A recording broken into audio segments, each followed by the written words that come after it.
Kaduna electricity workers continue strike as talks with state government fail. Plateau farmers demand fair prices after tomato value drops in Jos market. Police clash with bandits in Kaduna, rescue 13 kidnapped victims. And on the foreign scene, renewed violence in South Sudan claims 80 lives. UN sounds alarm on humanitarian crisis. Hello, welcome to News Updates on Trust Television. My name is Lydian Ogazi.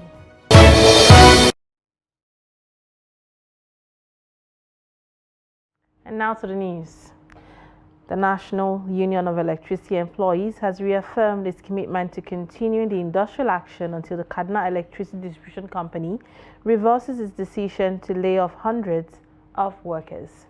Speaking to newsmen after a meeting hosted by the Deputy Governor of Kaduna State, Hadiza Balarabe, aimed at resolving the ongoing industrial action, the union stated that the efforts of the Kaduna State government were unsuccessful as KEDCO management has not reverted to the previous status quo. While acknowledging the difficulties the strike has caused to the people of Kaduna and surrounding states, the union emphasized its commitment to continue the industrial action. They expressed regret over the hardship but stressed the need for the management to address the workers' concern.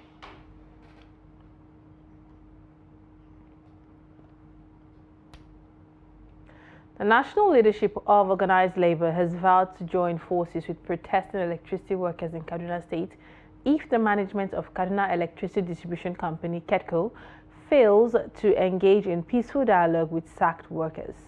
The labor movement has directed all affiliates of the Nigerian Labour Congress in Kaduna to begin solidarity protests in support of the striking workers, expressing strong discontent with the company's action. KEDCO recently sacked over 900 employees, prompting a strike and protest over unpaid pensions for retirees, inadequate work tools, lack of promotions, and failure to implement the 2024 national minimum wage, among other grievances. NLC's head of information, Benson Opa, condemned KEDCO's action as illegal and unjust, emphasizing that the company violated redundancy rules by laying off such a large number of workers in one go. He called on the company to recall the sacked workers unconditionally in order to restore industrial harmony. Meanwhile, business activities at the corporate headquarters of the Ibadan Electricity Distribution Company, Ring Road, Ibadan, was partially disrupted on Thursday as employees of the company barricaded its entrance following what they described as the unlawful termination of the appointment of 17 of their colleagues. They vowed not to back down until the workers are reinstated and paid their full benefits. The report.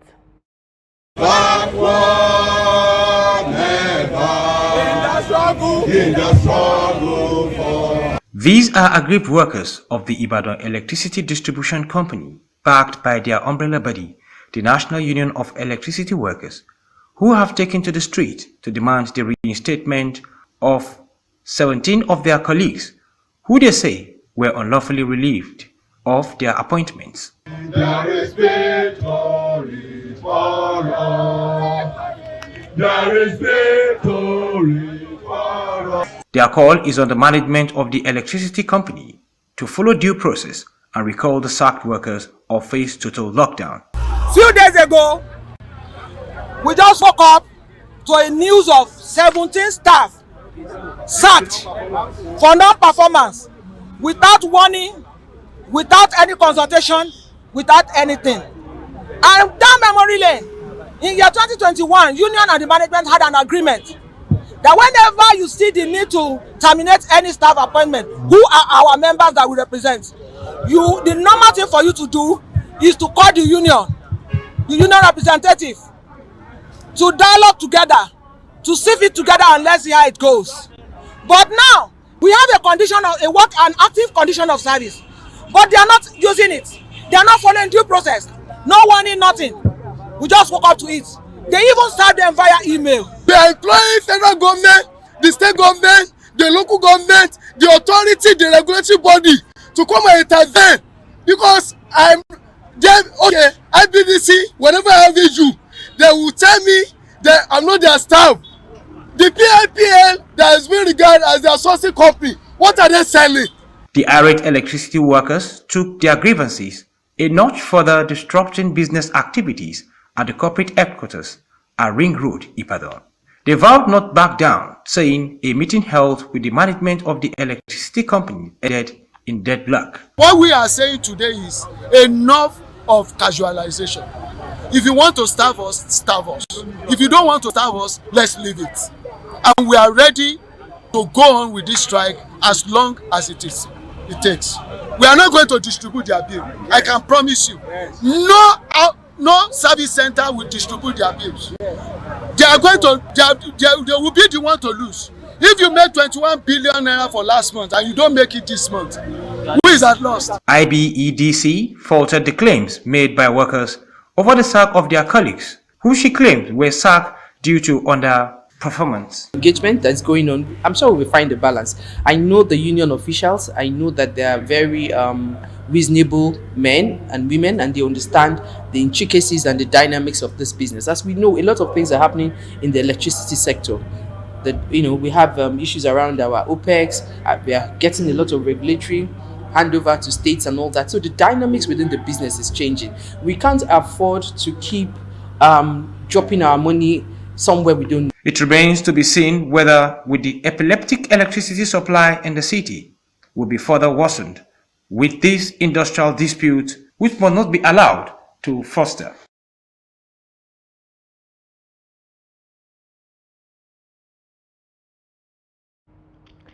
The Trade Union Congress TUC has threatened to strike if the federal government does not reverse the 50% increase in telecommunications tariffs. TUC President Comrade Festus Osifo criticized the hike, calling it economically oppressive and ill-timed during an interview on Channels Television's Politics Today. He confirmed that the union would take action if the government ignores their demand, though the exact date will be determined after further meetings. Osifo explained that the tariff increase is a symptom of a broader foreign exchange mismanagement, which he believes the government should address instead of focusing on price hikes. He suggested that economic stability rather than tariff increases would better resolve the issue. While recognizing the telecom company's operational challenges, Osifo stressed that the government should reduce operational costs instead of repeatedly raising tariffs. The Minister of Education, Dr. Tunji Alausa, has proposed a shift to a 12-year basic education model in Nigeria, moving away from the current 9-3-4 system. Speaking at the 2025 Extraordinary National Council of Education meeting, he argued that a 12-year model will provide a more continuous learning experience, improve educational outcomes, and align Nigeria with global standards. Alausa emphasized the need to convert federal science and technical colleges into federal technical colleges to address the skills gap in the labor market. He stressed that technical education is key to national development. He further discussed the 16-year policy on university admissions, expressing concerns that delaying talented students until age 18 harms their development and mental health. Tomato prices in Faringada, a popular market for perishable goods in Jos North local government area of Plateau State, have crashed drastically, with traders now scrambling to find buyers for their produce. Trust TV's Adomisa, who visited the market, reports that while buyers rejoice over the situation, farmers who supply the community are not happy with the drop in the price of the product. The report. A visit to the market reveals a cluster of tomatoes, indicating a surplus of the product. This is a far cry from just a few months ago, when the price of tomatoes was so high that it becomes a luxury many could not afford, forcing them to exclude it from their meals. However, the recent drastic drop in the price has brought a welcome relief, drawing many customers to the market and bringing smiles to their faces. Well, we thank God that it's already come down, because before, let's say December, they used to sell this one that they are selling 3,500. Like 10,000, 8,000, 7,000.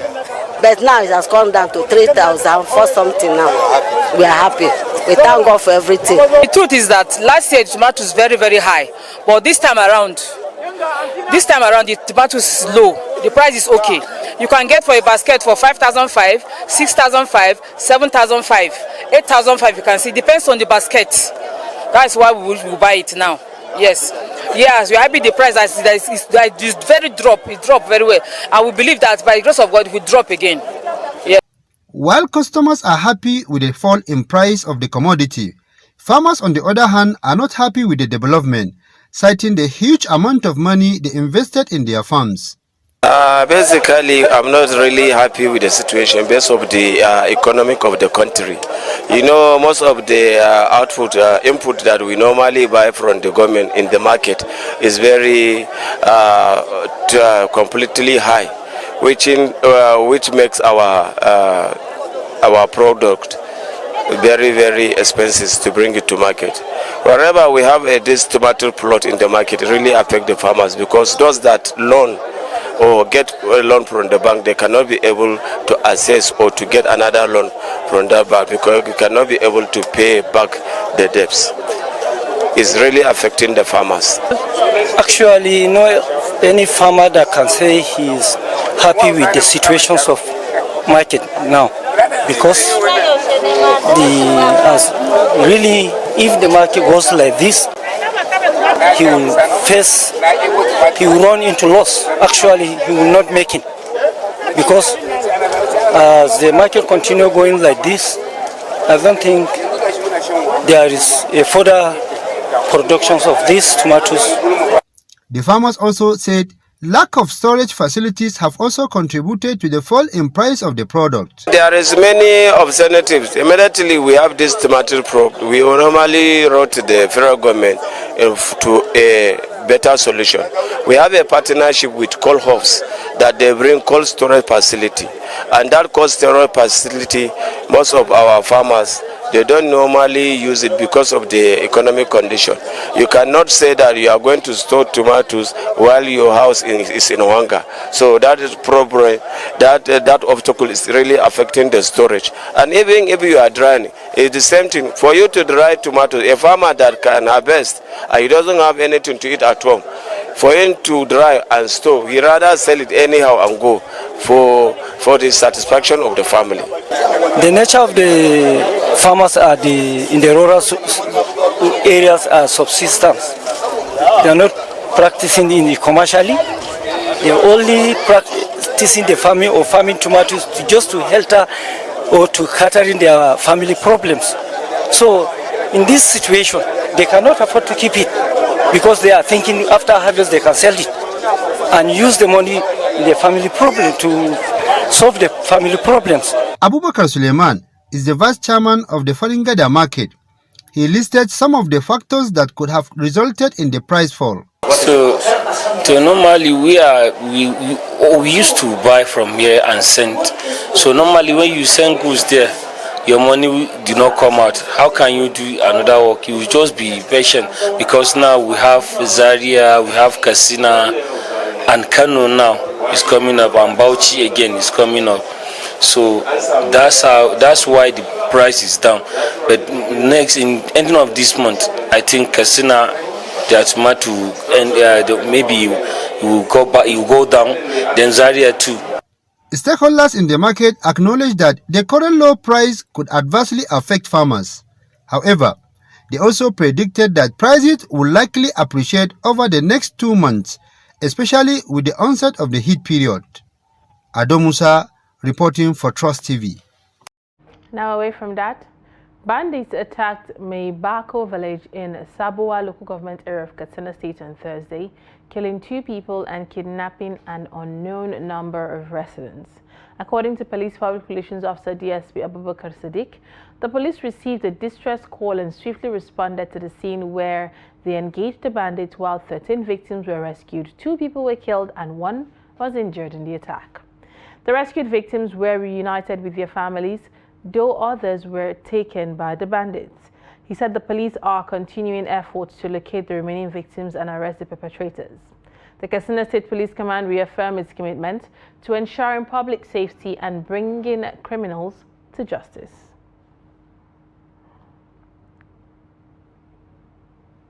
The Nigerian Security and Civil Defense Corps (NSCDC) has arrested 5 individuals linked to illegal firearms possession, gun running, kidnapping, and banditry. The suspects were apprehended by the NSCDC Commandant General Special Intelligence Squad in Nasarawa State. According to the NSCDC spokesperson Babawale Afolabi, the suspects were on their way to deliver the firearms to a buyer when they were apprehended and detained in Wamba local government area. Upon interrogation, 3 of the suspects claimed they were deceived by a man named Ali, who is still at large. The alleged Ali invited them to assist in selling firearms but were caught before completing the transaction. Items recovered during the operation include 2 automatic rifles, an AK-47 with live ammunition, a FN rifle, 9 locally fabricated pistols, and Nigerian Forest Security Service uniforms. A 13-year-old male pupil of St. Paul Primary School, Ikoribio, in Eket local government area of Akwa Ibom State, has been arrested by the police for threatening fellow pupils with a locally made pistol in the school. Parading the suspect with his father, among other criminal suspects at the State Police Headquarters in Ikodak-Banabia, Uyo, the Public Relations Officer DSP Tim Fonjon said the suspect was arrested following a distress call by the school authority as he was seen threatening other pupils with it. She said the police arrested the suspect and his father and recovered the pistol, adding that investigations were ongoing. The command also paraded 1 Rosaline Morris and 1 Eno Doka for conspiring and stealing a child at Obongitam village in Itu local government sometime in June. John also paraded child trafficking syndicates that lure young girls into having affairs with men who eventually get them pregnant, and the babies are sold for fat sums of money. John said all the suspects will be charged to court upon completion of investigations. Scavengers in Bauchi State have dispelled rumors that they are collaborating with criminals to steal properties belonging to members of the community within the Bauchi metropolis. They stated this while speaking with Trust TV on the growing concerns around the business of scavenging, which many have come to distrust and respect. Trust TV's Adamu Imam reports. The act of scavenging for metal and other scrap in refuse dumps within Bauchi communities and selling same has become a source of livelihood to many in the state. While this appears or is even a legitimate source of living for the scavengers, many of them are lamenting that residents are accusing them of conniving with thieves, saying their claim is untrue. As you can see, these items are collected from various sources. It is important for people to understand our business. We have formed a new association to ensure ethical practices. We don't buy suspicious items like aluminum pots or electric cables, as this often leads to misunderstanding about what we do. They added that despite its challenges, some of these young people admit that the scavenging business is worth the while, hence one can venture into it.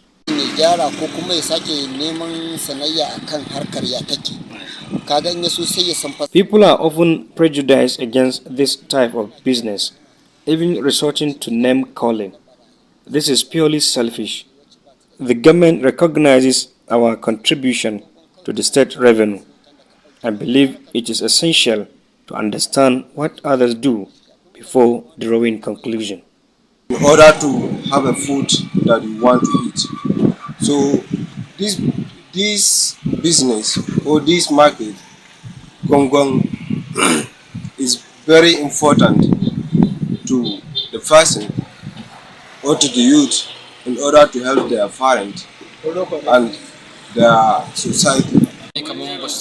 Apart from our efforts to explain that this business is legitimate, we still strive to be even better. That is why we don't buy items indiscriminately. We try to be careful so we don't get things that are not to be disposed of. we are more vigilant than ever. They further advise people to desist from discouraging others, but rather key into the business instead of staying idle and unnecessary accusations. Adam Imam, Trust TV News, Bauchi. And away from Nigeria, the United Nations has warned that 2 southern Sudan states are on the brink of catastrophe following renewed violence that has reportedly killed at least 80 people in South Kordofan's capital, Kudli. The fighting erupted last week between Sudan's army and a faction of the Sudan People's Liberation Movement North, led by Abdel Aziz al-Hilu. UN humanitarian coordinator in Sudan, Clementine Nkwete-Salami, condemned the use of women and children as human shields, obstruction of aid, and the detention of civilians, including children. The ongoing conflict between the army and the paramilitary rapid support forces has already created a severe humanitarian crisis since it began in April 2023. The UN also highlighted the worsening humanitarian conditions, with millions now cut off from essential aid. South Kordofan, already grappling with food insecurity, has seen rising malnutrition rates, and around 500,000 people in South Kordofan and Blue Nile are nearing famine.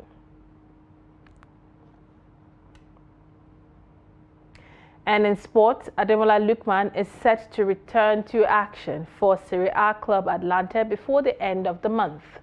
The Nigerian winger has been sidelined since sustaining a knee injury ahead of Atlanta's UEFA Champions League clash with Barcelona last month.